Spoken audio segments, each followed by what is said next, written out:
Hello, happy December. We're really excited to get to spend the Christmas season with you at the church on Sundays and for our Christmas Eve candlelight service on the 24th later on this month.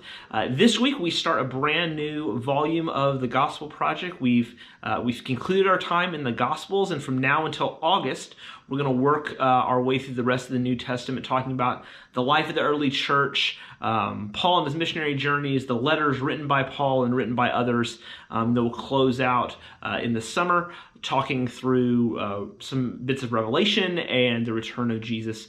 But today we're going to start in Acts chapter 2, talking about the coming of the Holy Spirit at Pentecost. And so kind of what was happening is Jesus has gone back up into heaven, and he left instructions, the Great Commission, go and make disciples in all the earth. But he also said, hey, wait in Jerusalem until the Helper comes. And the disciples, at this point, they're kind of still being less than bold with going out. They're following Jesus' instructions, but they're also kind of tucked away in a room with lights off and doors closed.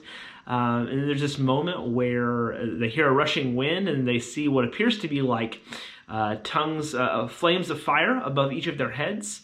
And this symbolizes the coming of the Holy Spirit. And this is something Jesus had promised back when he was still with the disciples, saying hey, it's to your benefit that I go away, because when I go, God is going to send somebody who's going to come and be with you for the rest of the time. He's going to walk with you, and he's going to empower you to live a holy life, to teach and to encourage others, and to grow the kingdom.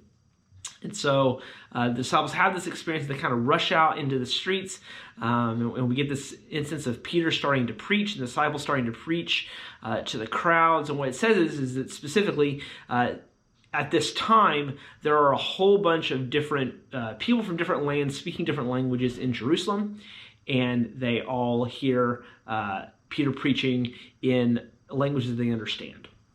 And then chapter 2 of Acts ends with kind of this moment where we're told that the early church really leans in this idea of community, and really leans into this idea of being this community of people who believe the same thing. They're all following Jesus, and they're taking care of one another. They're bearing one another's burdens, sharing all that they have with one another.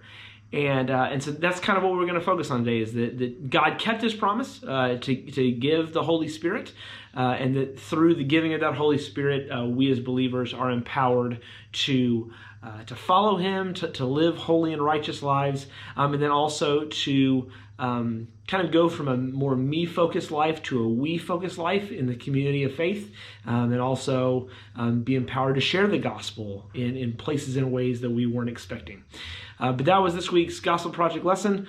We always have additional resources on our website. We have a Gospel Project page there that you can check out. And until I see you again in person or in the next video, God bless.